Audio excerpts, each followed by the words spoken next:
DoneIY, it's the show about DIY and hacks and how-tos that are done today.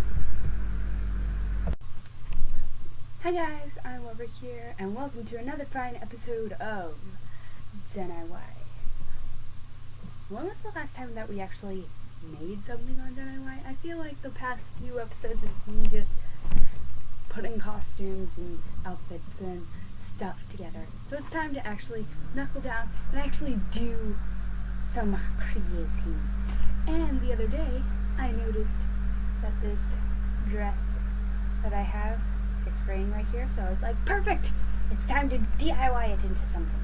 So today, we are going to try the DIY dress to skirt tutorial thing that has been circulating Pinterest and YouTube for a while now, and I've seen it a couple of times and I was like, okay, I gotta try that, but I gotta get something where I can do it with that first.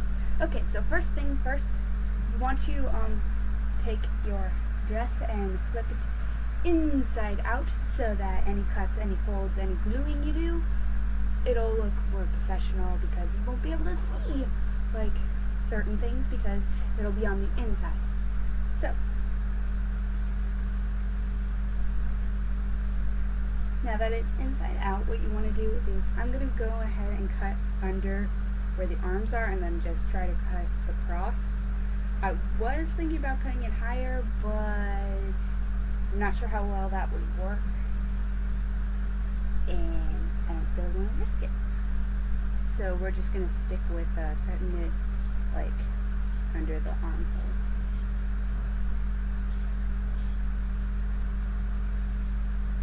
I feel like it's been so freaking long since I last actually created something other than an outfit or an inspired look for DoneIY. And don't stress out about your cuts being super straight, because if it doesn't turn out being straight, then you can just fold it so it looks straight when we add the fake elastic. I say fake elastic because in the original tutorial they used real elastic, but I'm just going to be doing like this fake elastic method that I've been doing for like years, whenever I make like something that requires elastic. Okay, so now we got just like a tube, which will become our skirt. And I think it's going to be really cute. Okay. And here's what we cut off. Maybe I can use that for like trim later on the skirt. But for now, we're going to focus on pulling this together in a way that we can make it pretty fitted for our body. So like I said, I'm using some of this t-shirt string because it kind of works just like elastic. I mean, it's got some stretch to it, but not too much, and I can easily measure it to see how much I need. But before we get into putting this on our thing, we need to make a place for it to go, a casing. And before we do that, we need to, well, actually, we can go ahead and do that. Okay. Is our hot glue gun ready? Yes, it is. Okay. Please note that I put it on my hand on the plastic part and not the metal part. Please do not ever put your hand on the metal part unless you just plugged it in, because then it won't be hot. Okay. So.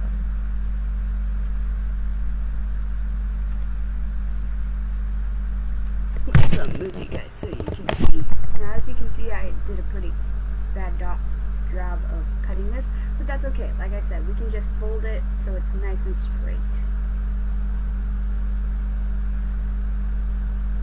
Now, you don't have to make the casing too big, but I usually like to make it a pretty big casing just so, you know, you have room for like the hot glue that you're using to glue it down, and you have room for whatever string you're using. Because sometimes when you're making t-shirts, string. Sometimes it can be a little on the thicker side, and sometimes it can be a little on the thinner side. Okay, that looks about right. Let's check the other side. See how that looks. And a little bit more would be a good idea.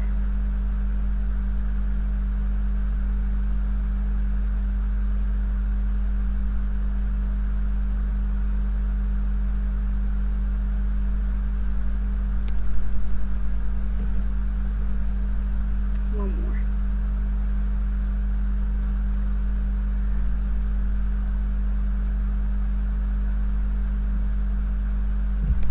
There, that's more like it.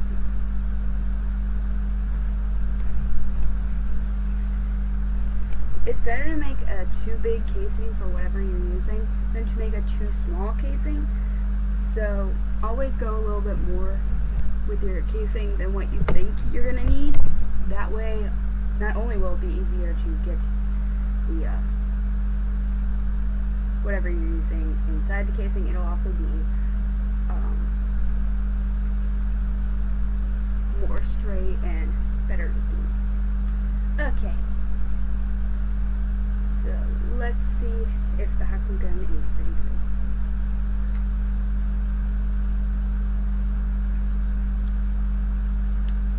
go. Yep, it is.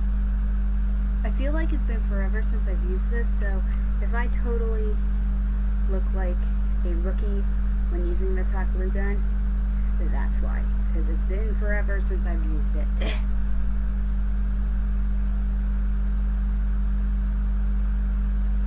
One thing that I definitely remember from using my hot glue gun is you want to go in small sections, especially if you're doing this in a place where a fan is on, because when you have a fan on and you're using a hot glue gun, it tends to dry a lot quicker than if you were just doing it in like a hot area.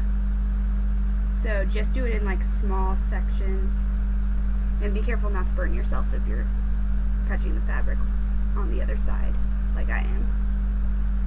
And if you ever do get hot glue on your fingers, one little trick that I've picked up that I kind of discovered on my own in doing different hot glue projects is just sort of rub your fingers together in the place where the hot glue is, and this will help it to dry quicker, and it'll make the pain of the burn a lot less intense because you'll be focusing on moving your fingers to get the hot glue off. So if you ever get a hot glue burn, that's the thing to do, or at least what I do, because it just makes the whole experience a lot less painful.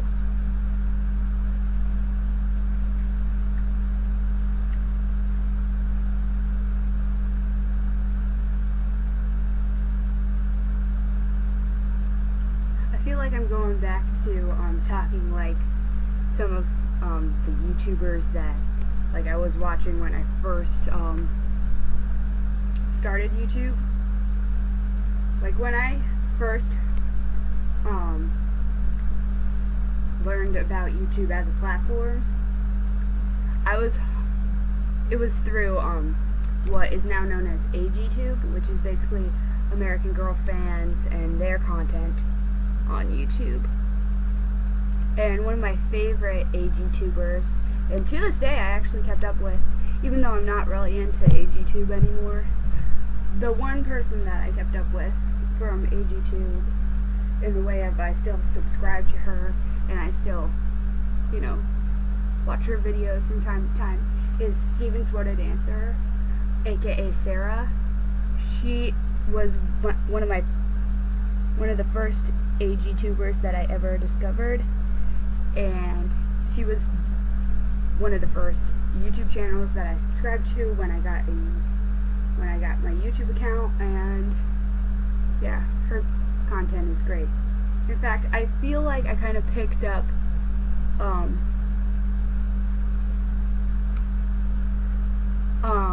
her way of like opening videos. Like she's like, "Hey everybody, it's Sarah," and I'm like, "Hi guys, I'm over here." Like I kind of feel like I kind of pick up when I watch a lot of YouTubers. Like when I watch a lot of one particular YouTuber, I kind of accidentally adapt their intro to their videos.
go.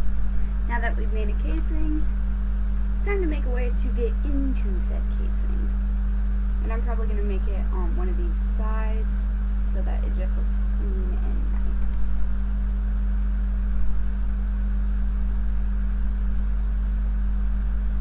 Okay, so I'll just cut like a hole here in the casing we just made. There, that should be good. Okay.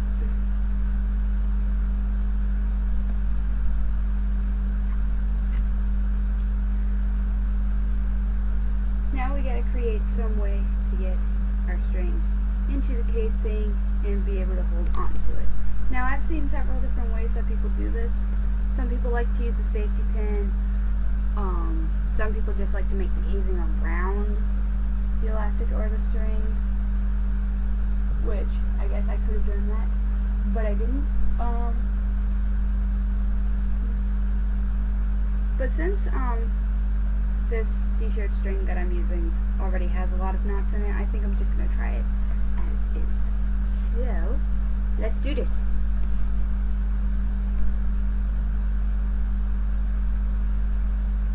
That's why I'm using my scissors, so they're out of the way. Okay, so should I go through the top first or the bottom? The top, because then gravity will be on my side.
Thumb. That sounded weird.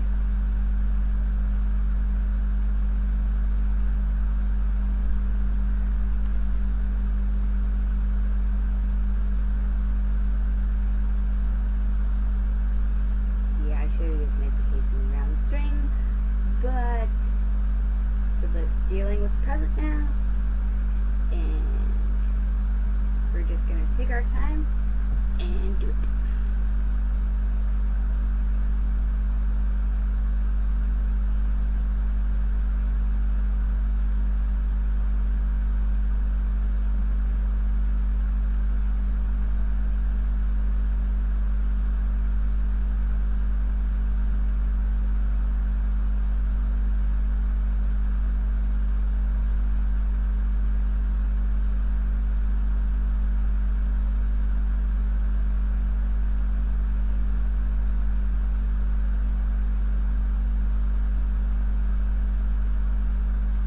By the way, if you guys ever wonder where I get the terms for some of the stuff that involves sewing, or what normally involves sewing in these projects, I picked up those terms like I picked up my intro. I picked them up from different YouTubers that I watched. With most of the sewing terms, I picked them up from my Froggy stuff. Another YouTuber I was hardcore into when I was into like doll YouTubing stuff. I'm not as hardcore into the doll YouTubing stuff as I used to be, but I still watch my frog stuff just because I like most of her content. I say most because some of her content is irritating at times. Like, I don't want to get into like full-fledged review of, you know, my froggy stuff, but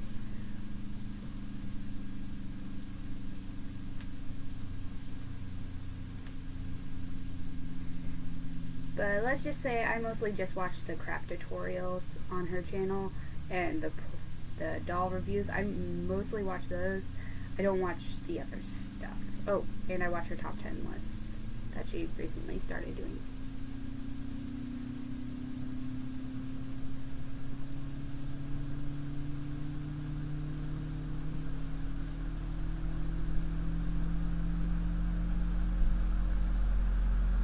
Oh, and the customizations that she makes. I watch those too, because those are pretty cool. And I wish I had, like, the ability of making customs like I've seen some YouTubers do.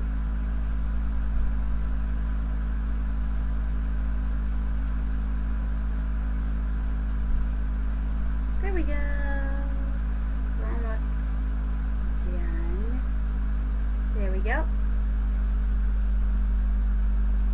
Okay, now we're just going to pull more of the string through so that we have a lot of room to work with. Okay, so now it's time to size the skirt to my size. So I better take my shoes off so that I can easily step into it. Okay, so we will just step into our inside-out skirt with the casing.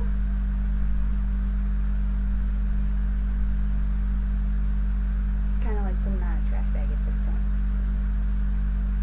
Okay, now we'll just pull our string taut and tie a knot and tie another knot.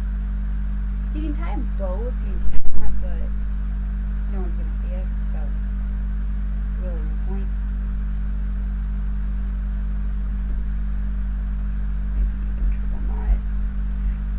There we go. Okay, now we're going to trim off the excess. Okay, so let's just... Next, the last step is to turn it right side out again. And there we have our skirt. It's really cute, really flowy. I'm pretty sure I'll have to wear a slip with it, but because it's kind of see-through, but it is so cute. And I can't wait to layer it with stuff and wear it. Maybe I'll put together some costumes with it, because it's really cute and I really like it. And I have to say, this DIY is a definite success. And maybe I'll try it again sometime with another dress with some thicker material. And I will see you guys next time.